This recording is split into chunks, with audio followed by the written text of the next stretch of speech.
everyone, Mike the Warhost here, and today we're continuing our Mythos faction coverage by talking about the Path of the Chronozon. The Path of Chronozon is comprised of charismatic cult leader Chester Barreman and his acolytes enacting the will of their patron demon. Once a harmless student of ancient history and religion, Barreman soon found himself set down the path to damnation as his studies drew him ever closer into the grasp of this dweller in the abyss. The once mild-mannered student soon drew a number of others into his fold, instructing them in the eldritch means of obliterating one's ego to move beyond the abyss of occult cosmology.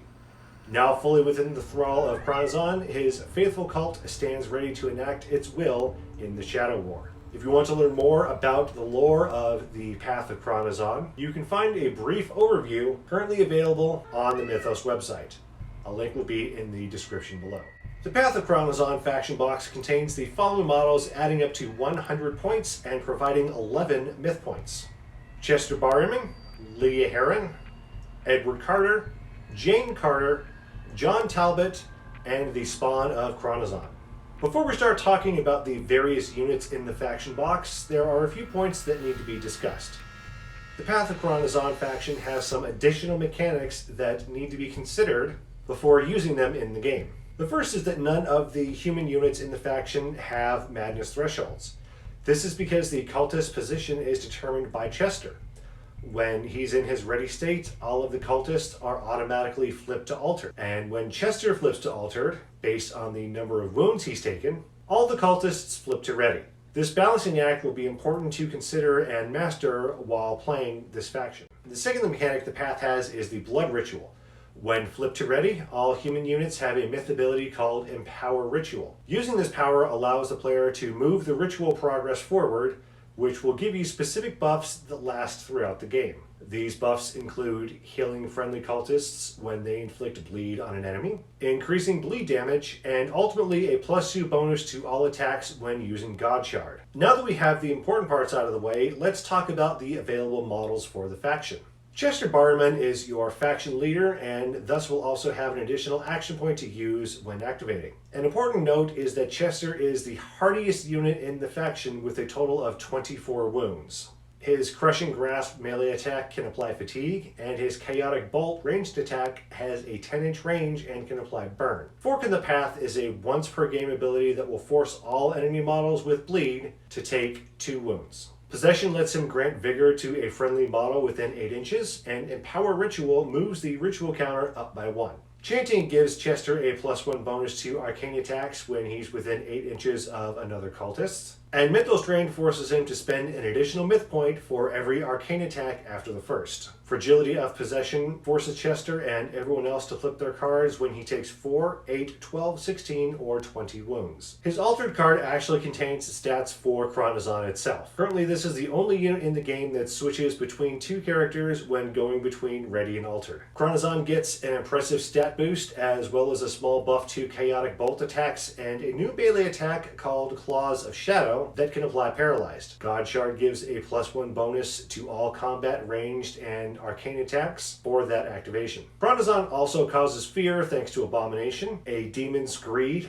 forces all cultist models to flip. Sweeping Strike lets you attack a second model in base contact if you cause at least 1 wound with your first. And Corrupting Chaos forces enemy models applying a non-conditioned wound to suffer a wound themselves. Lydia Heron is Chester's second in command and has some impressive abilities of her own. She has a knife melee attack that can apply bleed and the same Chaotic Bolt attack that Chester has. Lydia comes with Empower Ritual as well as a once per game myth ability called A Taste of Life, which lets her remove any number of spots from the ritual tracker and grant a cultist vigor for every 2 points she removes. Easy Prey gives Lydia a +1 bonus to combat attacks when attacking an enemy model already engaged with a cult member armed with a man catcher. Chanting gives her a +1 arcane attack bonus if she's within 8 inches of another cultist. Disciple of Dispersion gives Lydia the leader trait and an additional action point if Chester is killed during the game. An interesting ability is a Taste of Power, which lets you nominate another friendly cultist model and flip their card when Lydia activates.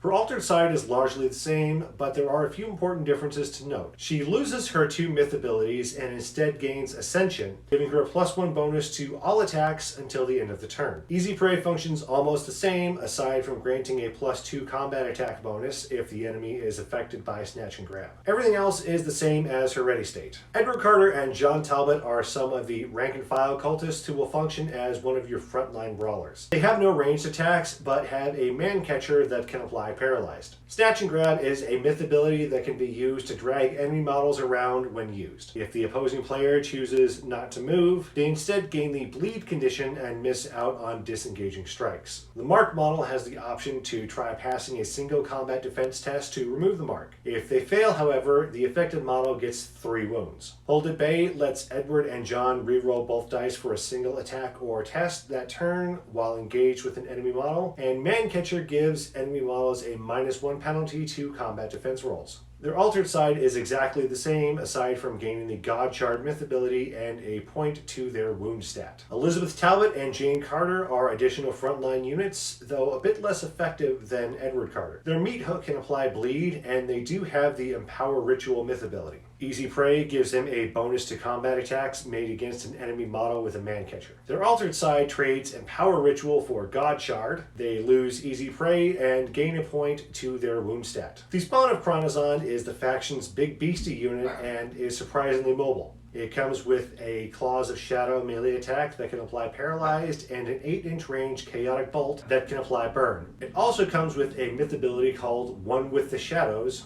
only making it targetable by an enemy if they're within 6 inches of the spawn. Shadeform lets it pass all jumping and falling tests. It's insubstantial, reduces incoming damage by 1. Skirmisher removes the spawn's penalty for being engaged with multiple enemies. And Surefooted lets it ignore difficult terrain. This is the only unit in the faction currently that has a madness threshold, so keep that in mind when using it. The altered side sees some changes in the spawn stat line, as well as a buff to Claws of Shadow and a nerf to Chaotic Bolt.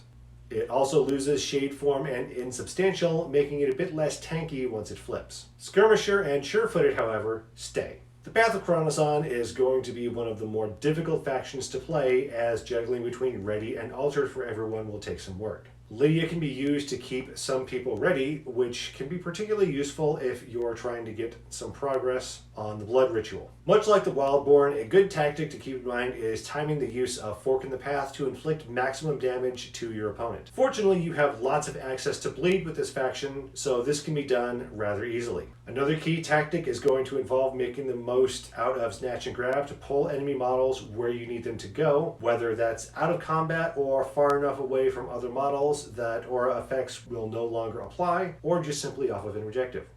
Well, that's going to do it for me today. Stay tuned for more Wild West Exodus, Mythos, Fog and Friction, and Dystopian Wars content in the near future, as well as some looks at Lost World Exodus in the not so near future.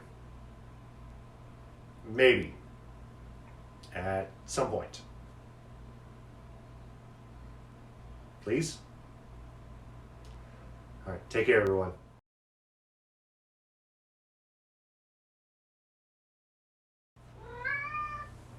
Shut up. You're seriously not helping at all, Cat. I hate recording in here when there's no AC or fan. Recording in the summer is going to suck in here. Ren, shut up!